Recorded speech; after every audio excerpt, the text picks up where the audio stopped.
em que observou com atenção a grande volta destes ao redor do Sol, seu progenitor, as posições da Terra e a Lua. Marcou Enki em um mapa, pelos movimentos do Nibiru, não descendente do Sol, esboçou a largura da grande volta.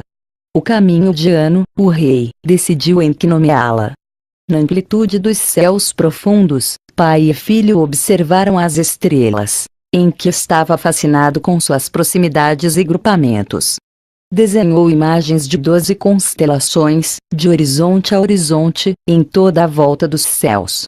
Na grande volta, o caminho de Anu, emparelhou a cada uma com os 12 da família do Sol, a cada uma designou uma estação, por nome seriam chamadas.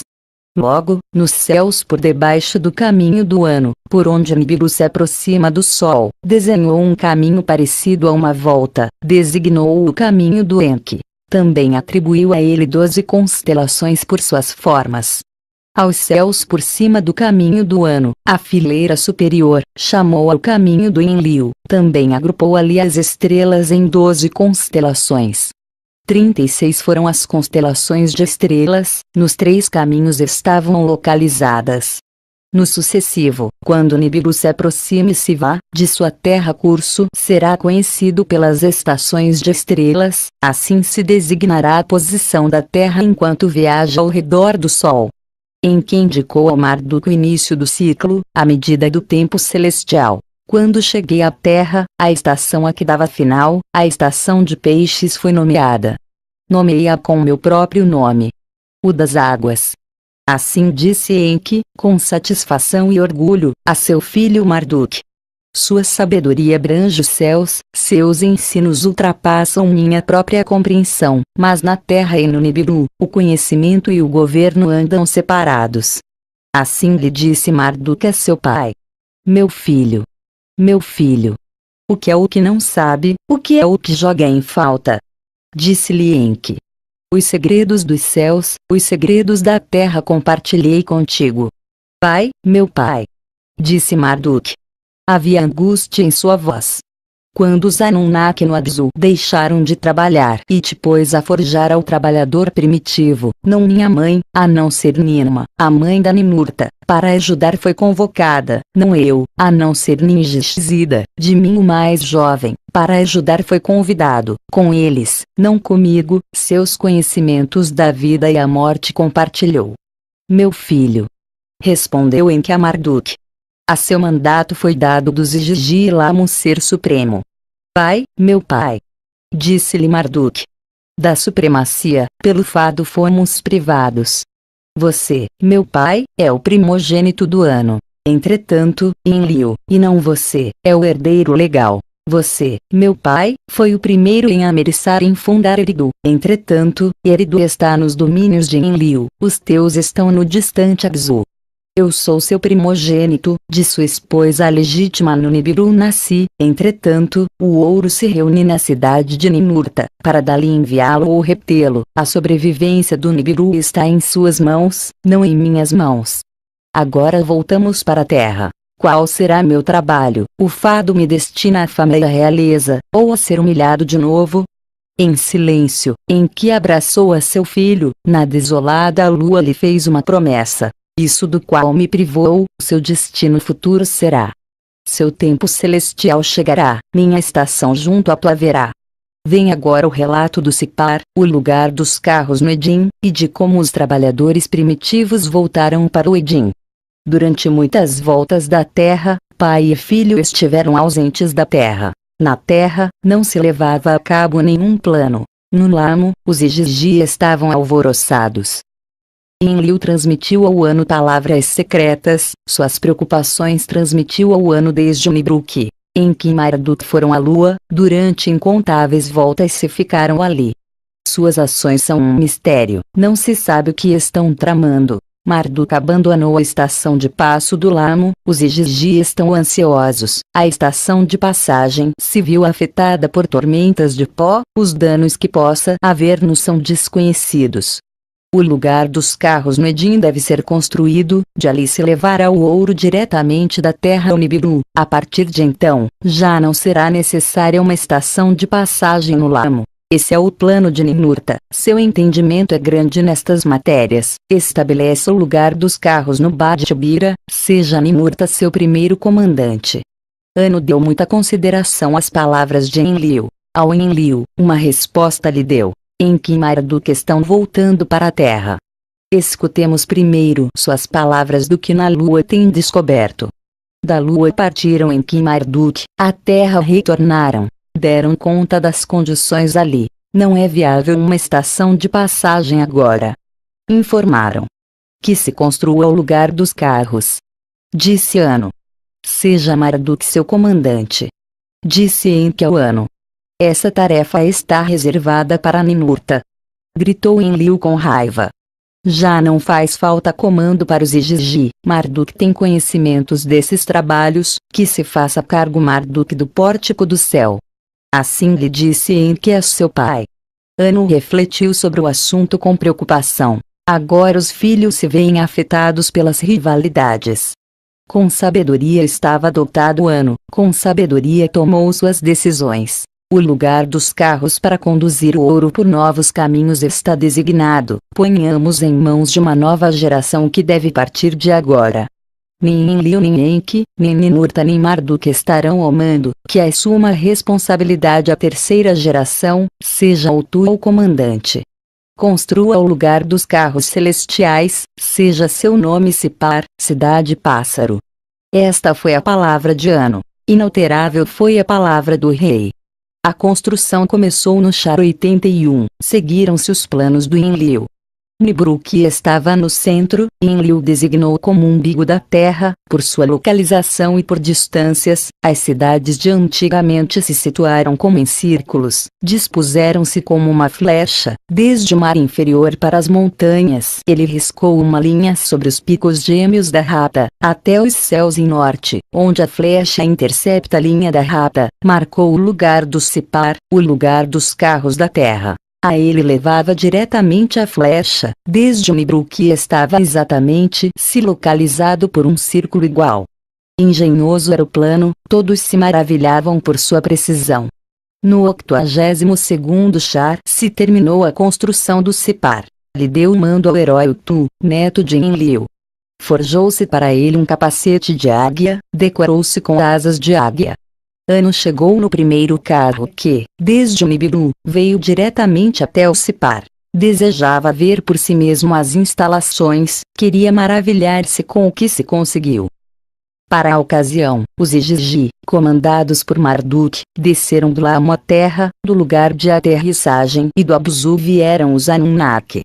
Houve palmadas nas costas e aclamações, festa e celebração. Inanna, neta de Enlil, obsequiou o Anu com cantos e danças. Antes de partir, Anu convocou os heróis e as heroínas. Uma nova era começou. Assim lhes disse. Com o fornecimento direto da salvação dourada, o fim do duro trabalho está próximo. No momento haja suficiente ouro de amparo amontoado e armazenado no Nibiru, poderá reduzir o trabalho na terra, heróis e heroínas voltarão para o Nibiru. Isto prometeu Anu, o rei, aos ali reunidos, transmitiu-lhes uma grande esperança. Uns quantos chars mais de duro trabalho, e voltarão para casa. Anu subiu de volta ao Nibiru com muita pompa. Ouro puro levava com ele. Utu levou a cabo sua nova tarefa com carinho. Ninurta conservou o mando em Badtibira. Marduk não voltou para o Lamo. Tampouco foi ao Abzu com seu pai.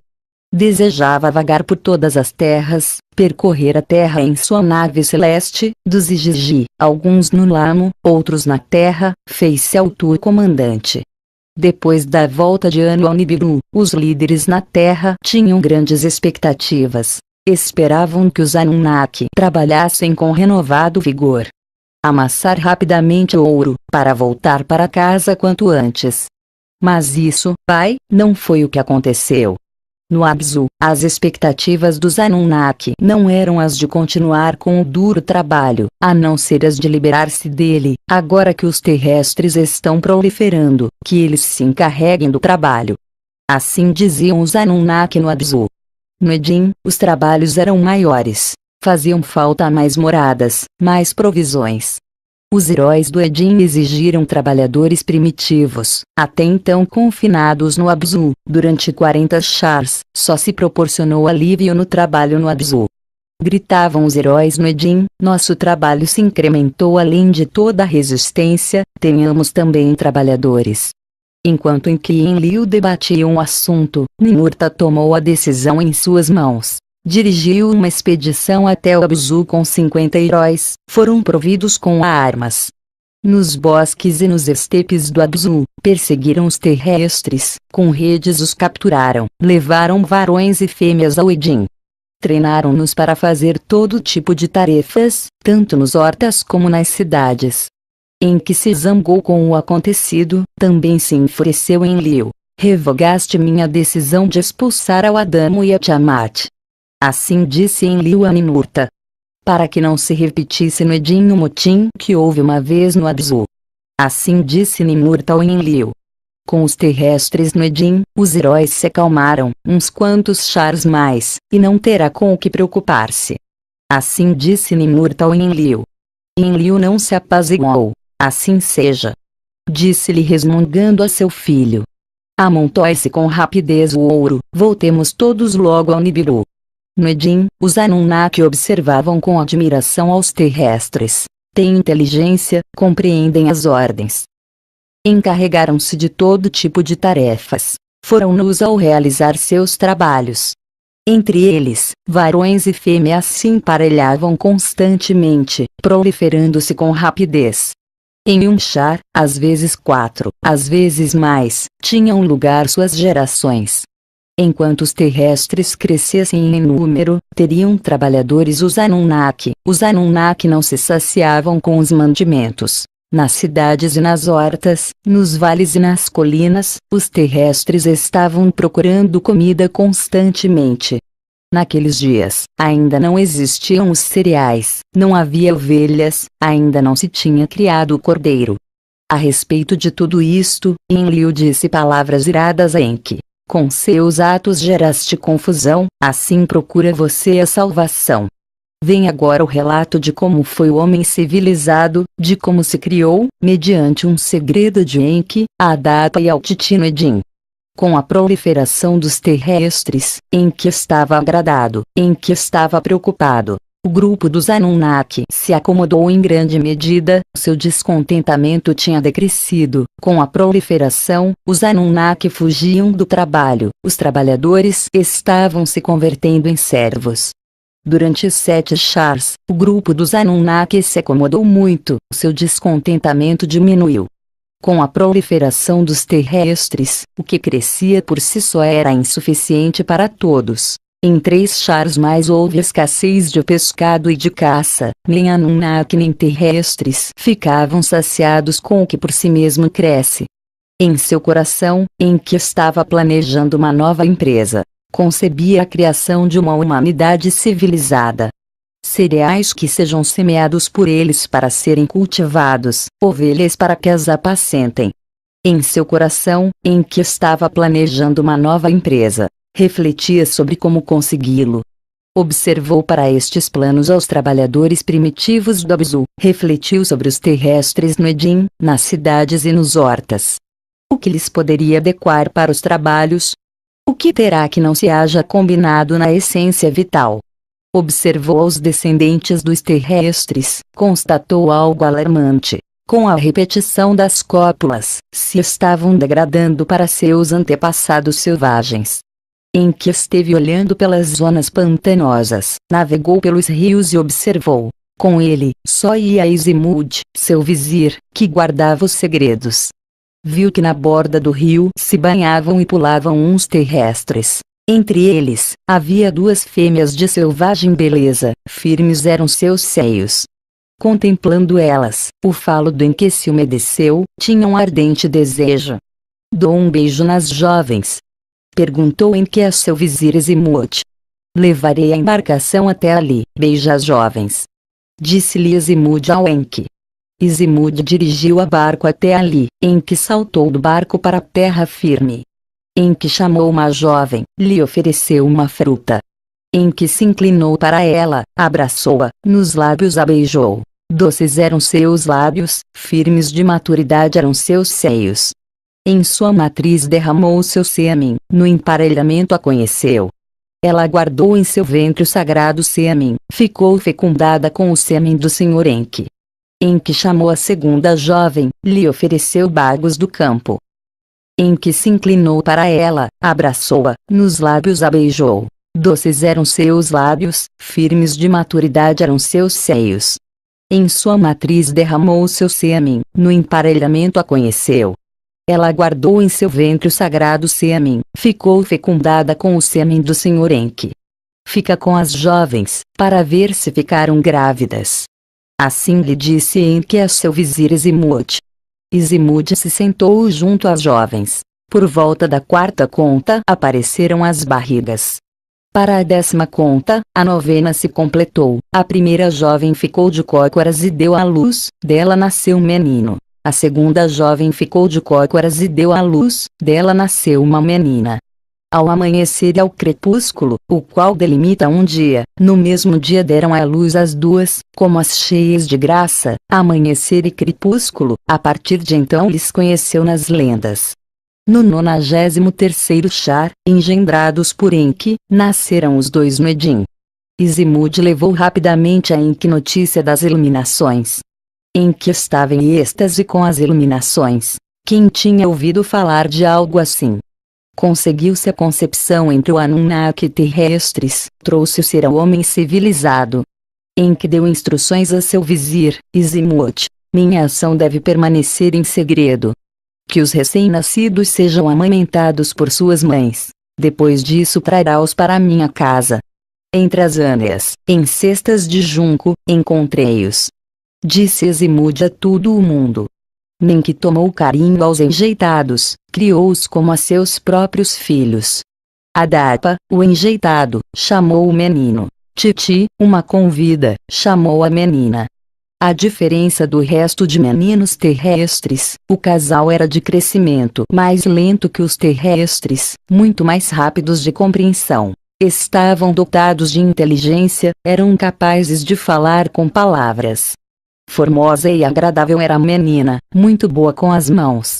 Ninki, a esposa de Enki, tomou carinho a Titi, ensinou-lhe todo tipo de ofício. Adapa, foi o mesmo Enki quem lhe ensinou, instruiu-lhe em como fazer notas.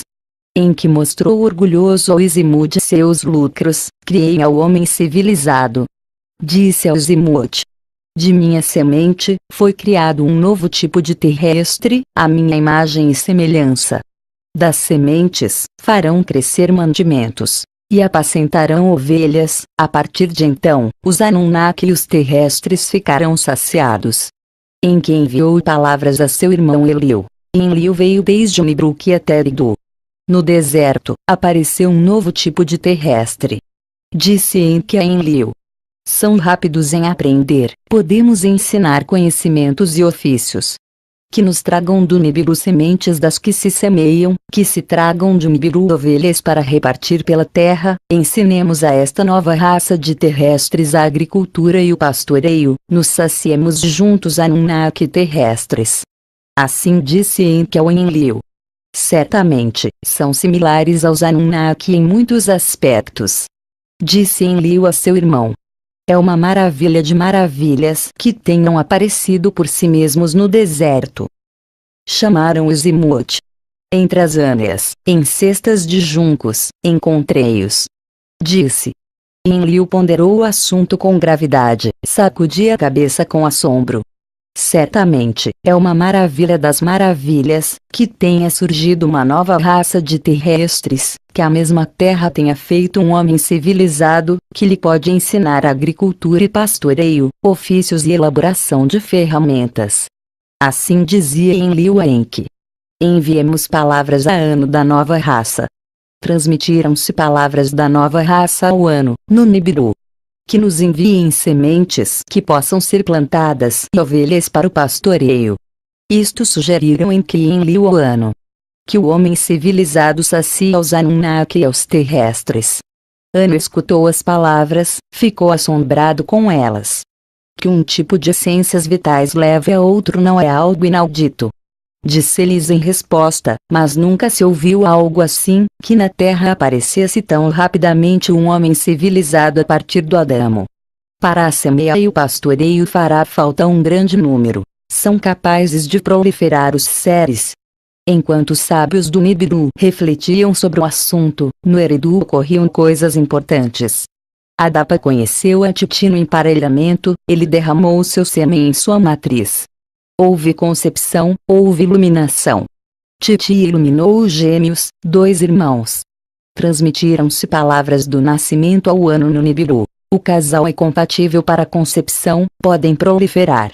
Que se repartam pela terra sementes que se possam semear ovelhas para o pastoreio, que comece a agricultura e o gado na terra, nos saciemos todos. Assim disseram Enki e Enlil ao ano em Nibiru. Permaneça a Titi no Eridu, para amamentar e cuidar dos recém-nascidos, traga-se para o Nibiru a Adapa, o terrestre. Assim pronunciou sua decisão ano. Sinopse da 8ª tabuleta. A ampla compreensão da Adapa assombra os sábios no Nibiru. Por ordem do ano, levam Adapa ao Nibiru. A primeira viagem espacial de um terrestre. Em que revela o ano a verdade de sua paternidade de Adapa. Em que justifique sua ação pela necessidade de mantimentos. Se envia de volta a Adapa para que comece com a agricultura e o pastoreio. Enlil e Enki criam sementes de cultivo e linhagens de ovelhas. Ninurta ensina o cultivo a Caim. Marduk ensina ao Abael o pastoreio e a elaboração da lã. Lutando pela água, Caim golpeia e dá morte ao Abael. Caim é julgado por assassinato e sentenciado ao exílio. Adapa e Titi têm outros descendentes que se casam entre eles. Em seu leito de morte, Adapa benze a seu filho Sati como seu herdeiro. Um descendente, Enkime, é levado ao lamo por Marduk. Ninurta e seu símbolo da águia divina. A 8ª tabuleta. Traga-se para o Nibiru a Adapa, o terrestre.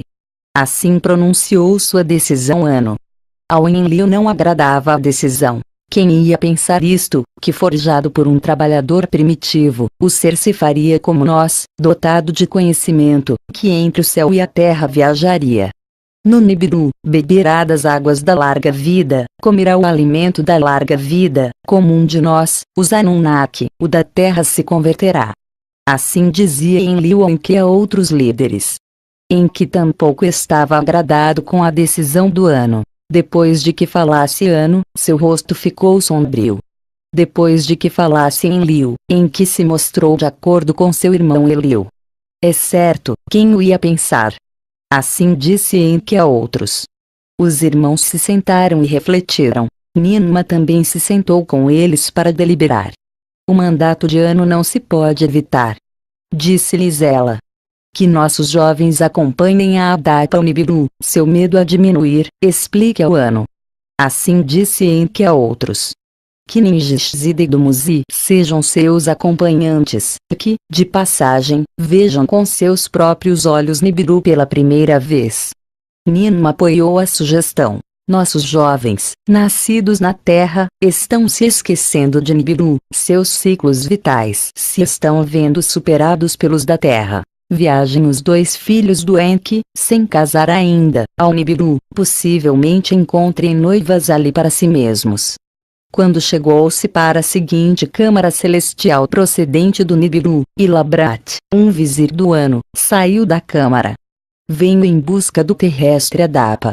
Assim disse aos líderes. Os líderes apresentaram Adapa ao Ilabrat. Também mostraram ao Titi e a seus filhos. Certamente, tem nossa imagem e semelhança. Assim disse Ilabrat. Apresentaram ao Ilabrat a Ningishzida e ao Dumuzi, filhos do Enki. Lhes escolheu para que acompanhem a Adapa em sua viagem. Disse-lhe Enki. Ano estará agradado de ver seus netos. Assim disse Ilabrat. Enki convocou ante ele a Adapa para lhe dar instruções. A Adapa lhe disse assim. Adapa, ao Nibiru, o planeta de onde viemos, vai, ante o ano, nosso rei, chegará, ante sua majestade te apresentará, ante ele te inclinará. Fala só quando te perguntar, dá breves respostas às perguntas. Te dará roupa nova, põe objetos novos. Darão um pão que não se encontra na terra. O pão é mortal, não o coma.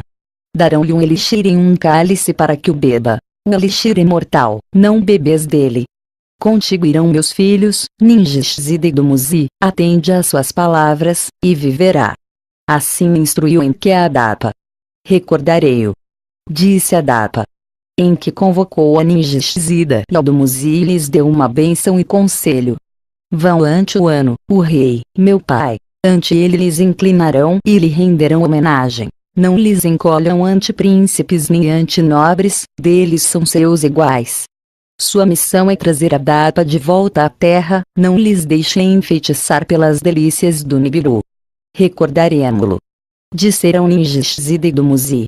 Enki abraçou ao mais jovem, Dumuzi, beijou-lhe na face. Enki abraçou ao sábio, a Ninjishzida, beijou-lhe na face. Escondidas, pôs uma tabuleta selada na mão da Ninjishzida. A meu pai, Ano, entregarei esta tabuleta em segredo. Assim disse Enki a Ninjishzida. Depois, partiram para os dois junto com Adapa, ao lugar dos carros celestiais foram, ante o Ilabrat, o vizir do Ano, apresentaram-se os três. A Ninjishzida e ao Dumuzi lhes deu o traje do Igigi, vestiram-se como águias celestiais. Quanto a Adapa, cortou o seu cabelo solto, lhe deu um capacete como o de uma águia, em lugar de sua tanga, fizeram-lhe ficar uma vestimenta ajustada, e pôs entre a Ninjishzida e Dumuzi no interior de o que acende. Quando se deu o sinal, o carro celestial rugiu e se estremeceu. Adapa se encolheu de medo e gritou: a águia sem asas se está elevando. Ninjishzida e Dumuzi lhe puseram os braços nos ombros, com palavras tranquilas o acalmaram. Quando se elevaram no alto uma légua, jogaram uma olhada sobre a terra. Viram suas terras, separadas em partes por mares e oceanos. Quando estiveram a 2 léguas de altura, o oceano se tinha feito pequeno como uma banheira, a terra era do tamanho de uma cesta. Quando estiveram a 3 léguas de altura, novamente jogaram uma olhada ao lugar de que tinham partido. A terra era agora uma bola pequena, tragada por muita escuridão na vastidão. De novo, Adapa se agitou, encolheu-se e gritou: me levem de volta. Gritou. Ninjishzida pôs a mão na nuca da Adapa. Em um instante, Adapa se tranquilizou. Quando aterrissaram no Nibiru, havia muita curiosidade, por ver os filhos do Enki, nascidos na terra, mas inclusive mais por encontrarem com um terrestre. Chegou ao Nibiru um ser de outro mundo. Assim diziam as massas. Foram levados com Ilabrat ao palácio, para serem lavados e perfumados com ungüentos. Lhes deram vestimentas frescas e adequadas. Tendo em conta as palavras do Enki, Adapa ficou com as novas roupas. No palácio, nobres e heróis formavam grupos. No salão do trono, reuniam-se os príncipes e os conselheiros. Ilabrat lhes levou até o salão do trono, Adapa atrás dele. Logo, os 2 filhos do Enki. No salão do trono, ante o Ano, o rei, inclinaram-se. Ano se adiantou desde seu trono. Meus netos! Meus netos! Exclamava. Abraçou ao Dumuzi, abraçou ao Ninjishzida, com lágrimas nos olhos os abraçou, beijou-os. Ofereceu ao Dumuzi que se sentasse à sua direita, Ninjishzida se sentou à sua esquerda. Depois, Ilabrat apresentou o Ano a Adapa, o terrestre. Entende o que falamos? Perguntou-lhe o rei a Ilabrat. É óbvio, ensinou-lhe o Sr. Enki. Respondeu Ilabrat. Vem aqui. Disse Ano a Adapa. Como lhe chamas e qual é sua ocupação? Adapa se adiantou, de novo se inclinou. Meu nome é Adapa, servo do Sr. Enki. Assim falou Adapa. Suas palavras causaram grande assombro. Maravilha das maravilhas conseguida na terra. Declarou Ano. Maravilha das maravilhas conseguida na terra. Exclamaram os reunidos. Que se celebre, damos as boas-vindas a nossos convidados. Disse Ano. Ano levou a todos os que se haviam reunido até o salão de banquetes, indicando alegremente para as mesas. Nas mesas ofereceram a Adapa pão do Nibiru. Adapa não comeu. Nas mesas ofereceram a Adapa elixir do Nibiru. Adapa não bebeu. Ano, o rei, ficou confuso com isto, estava ofendido, porque enviou Enki ao Nibiru a este mal-educado terrestre, para lhe revelar os caminhos celestes. Venha, Adapa. Disse Ano a Adapa. Por que não come nem bebê, por que rechaça nossa hospitalidade? Meu professor, o senhor Enki, ordenou-me, não coma pão, não beba elixir. Assim respondeu Adapa ao rei Ano. Que estranho é isto! Disse Ano.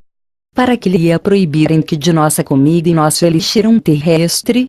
Perguntou ao Ilabrat, perguntou ao Dumuzi. Ilabrat não sabia a resposta, Dumuzi não pôde explicar-lhe.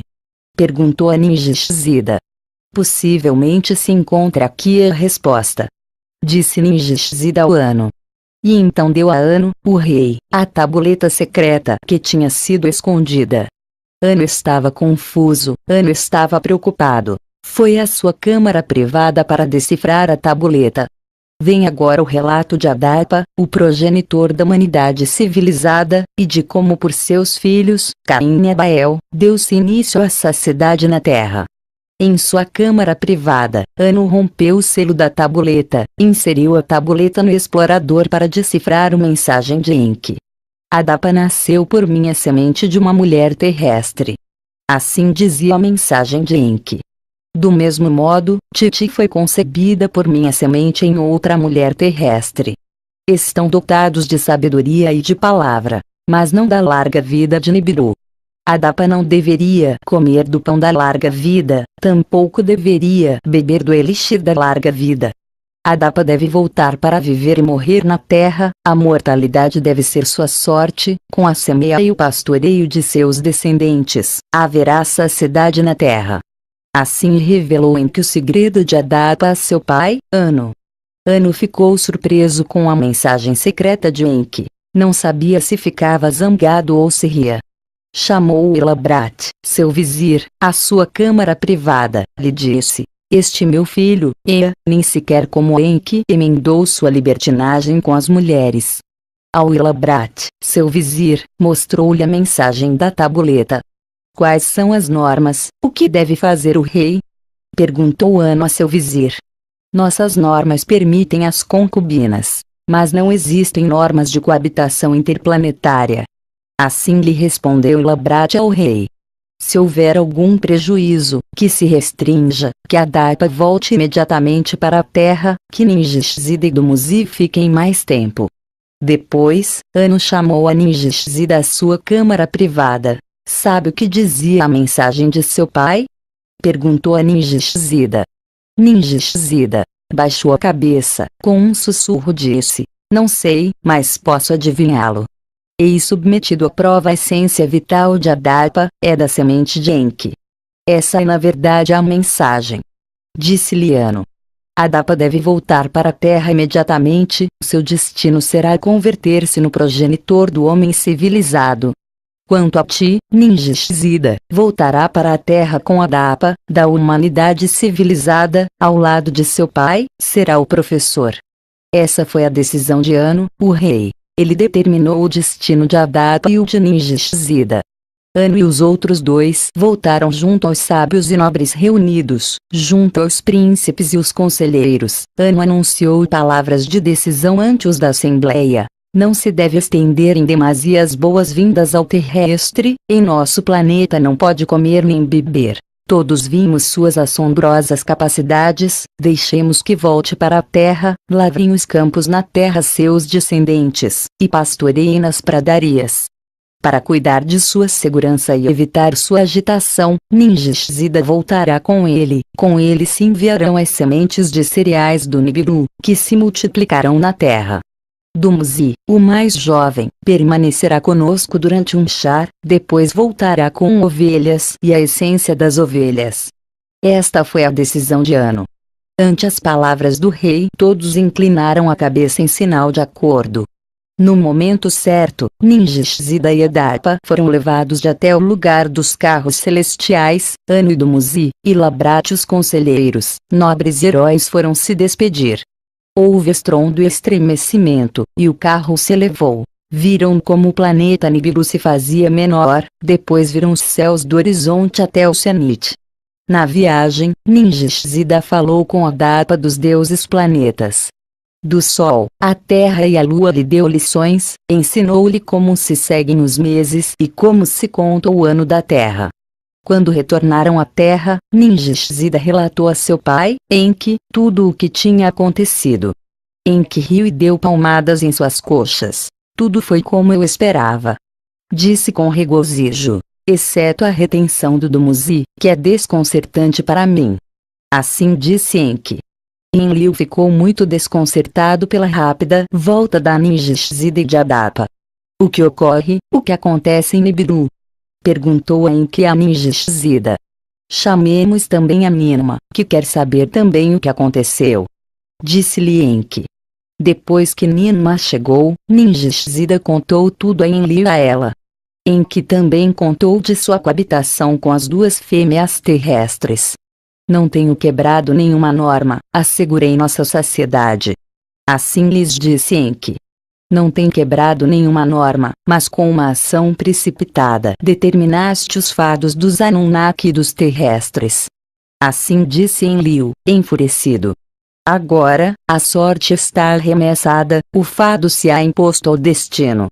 Enlil se deixou levar pela fúria, com ira deu a volta e os deixou plantados.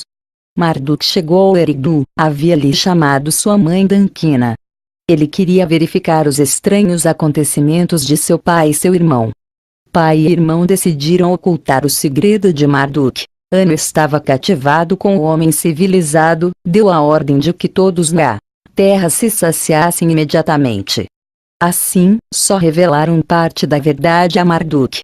Marduk ficou impressionado com a Dapa e Titi, tomou carinho aos meninos. Enquanto Ninjishzida instruía Dapa, deixem que eu seja o professor dos meninos. Assim disse Marduk a seu pai Enki a Enlil. Que Marduk ensine a um, que Ninurta ensine ao outro. Respondeu-lhes Enlil. Ninjishzida ficou no Eridu com a Dapa e com Titi, ensinou a Dapa os números e a escritura. Ninurta levou o gêmeo que nasceu primeiro à sua cidade, ao Badtibira, Caim, aquele que no campo faz crescer mantimentos, chamou-lhe. Ensinou-lhe a cavar canais de irrigação, a semear e a colher lhe ensinou. Ninurta fez para Caim um arado com madeira das árvores, para que com ele lavrasse a terra. Ao outro irmão, filho de Adapa, o levou Marduk às pradarias, Abael, o das pradarias molhadas, chamou-lhe a partir de então. Marduk lhe ensinou como construir redis. Para começar com o pastoreio, esperaram a volta de Dumuzi. Quando se cumpriu o char, Dumuzi retornou à terra, a semente essencial da ovelha e ovelhas para a cria trouxe com ele, transportou animais quadrúpedes do Nibiru até o outro planeta, a Terra. Sua volta com semente essencial e ovelhas foi causa de muitas celebrações. Aos cuidados de seu pai, Enki, Dumuzi retornou com sua preciosa carga. Então, os líderes se reuniram, refletiram sobre como proceder com a nova espécie.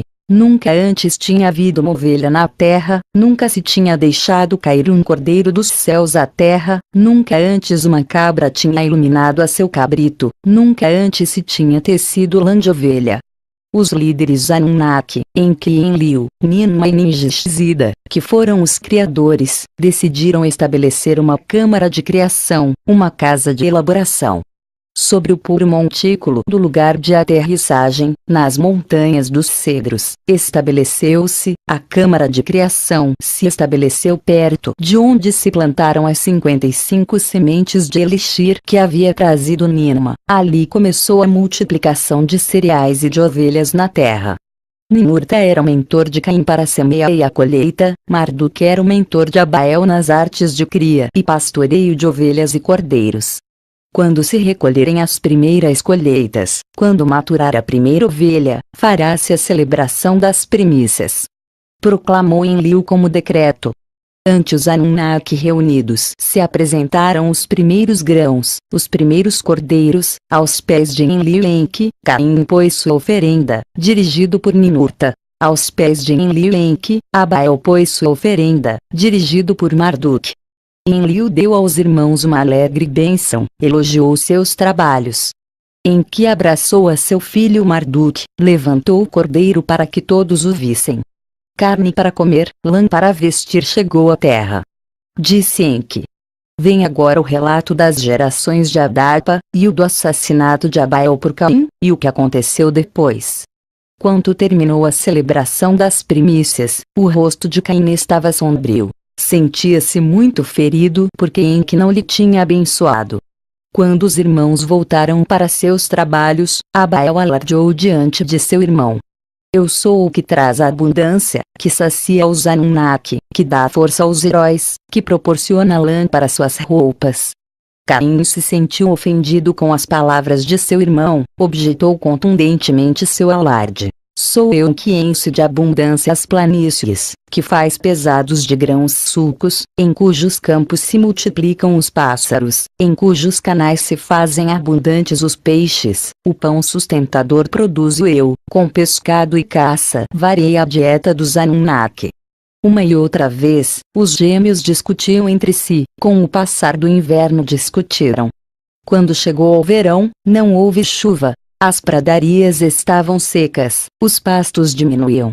Abael levou seus rebanhos aos campos de seu irmão, para que bebessem água dos sulcos e dos canais. Caim se enfureceu por isso. Ordenou a seu irmão que se levasse os rebanhos. Agricultor e pastor, irmão, palavras de acusação pronunciaram. Cuspiram-se um ao outro, com os punhos brigaram.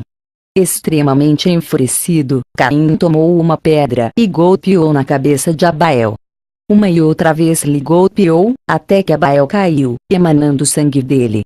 Abael ficou no chão imóvel, sua alma havia partido. Caim ficou junto ao irmão que tinha morto, durante muito tempo esteve sentado, chorando. Foi Titi a primeira em saber, por uma premonição, do assassinato. Em uma visão-sonho, enquanto dormia, viu o sangue de Abael, estava na mão de Caim. Ela despertou Adapa de seu sonho, lhe contou sua visão-sonho. Um grande pesar enche meu coração, haverá acontecido algo terrível. Assim disse Titi Adapa. Estava muito agitada. A manhã seguinte, partiram os dois do Eridu. Foram até onde estavam acostumados a encontrar-se Caim e Abael. Encontraram no campo a Caim, ainda estava sentado junto ao morto Abael.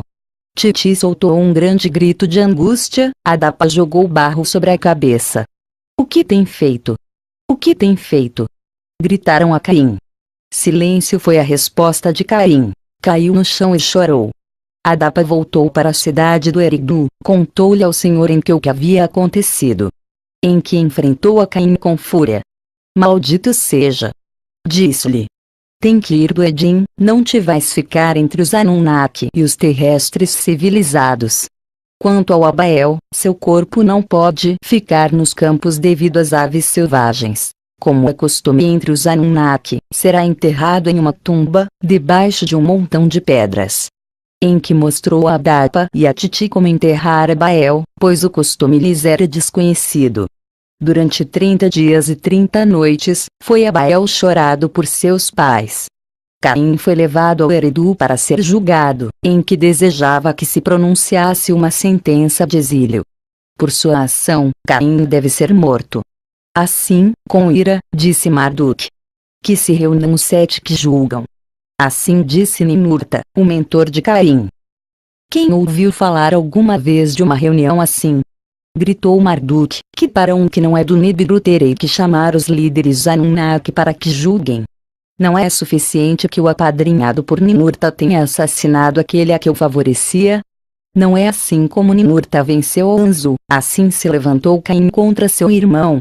A sorte de Caim deve ser como a sorte de Anzu, tem que lhe extinguir o fôlego vital. Assim lhe disse Marduk, cheio de ira, a Enki, Enlil e Ninurta. Ninurta se entristeceu com as palavras de Marduk. Silêncio, não palavras, foi sua resposta.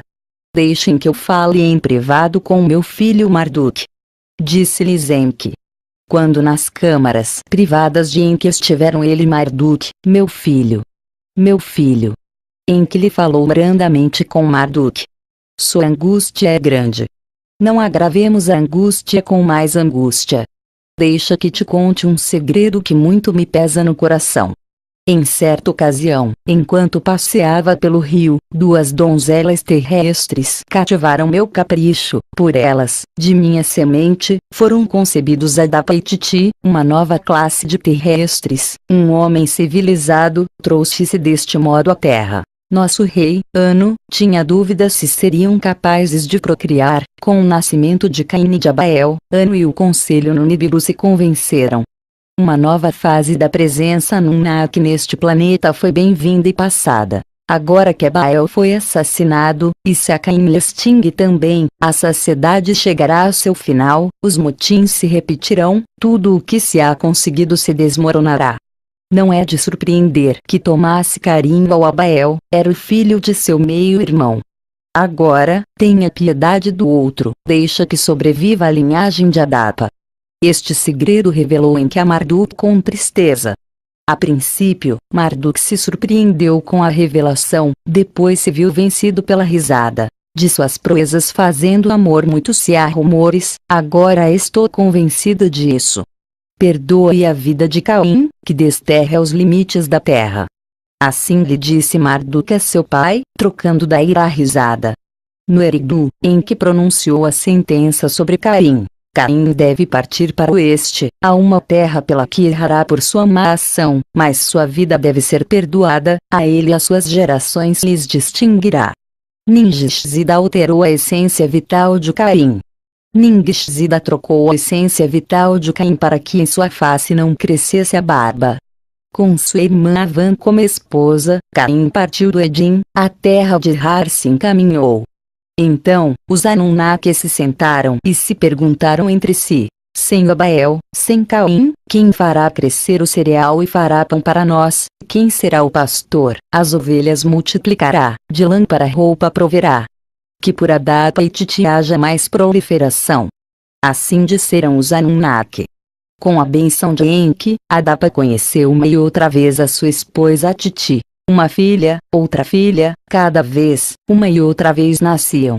No 95º Char, Adapa e Titi tiveram finalmente um filho. Sati, que ata a vida de novo, chamou-lhe Titi. Por ele se contaram as gerações de Adapa. Em total, 30 filhos e 30 filhas tiveram Adapa e Titi. Deles, houve lavradores da terra e pastores que trabalharam para os Anunnaki. Por eles voltou a saciedade aos Anunnaki e aos terrestres civilizados. No 97º Char, ao Sati nasceu um filho de sua esposa Azura. Ele anotou nos anais com o nome do Inshi. Professor da humanidade significava seu nome. Adapa, seu pai, fez-lhe compreender a escritura e os números, e Adapa contou a Enshi os quais eram os Anunnaki e tudo sobre o Nibiru. Os filhos de Enlil lhe levaram ao Nibiru, ensinaram-lhe os segredos dos Anunnaki. Naunar, o major na terra de Enlil, mostrou-lhe o modo dos ungüentos perfumados. Eshkur, o mais jovem de Enlil, ensinou-lhe a preparar o elixir dos frutos imbu. Foi a partir de então que os Anunnaki foram chamados senhores pelo homem civilizado. E foi o começo dos ritos de culto dos Anunnaki. Depois, Ensi teve um filho com sua irmã Noel. Kunin, o dos fornos, significava seu nome.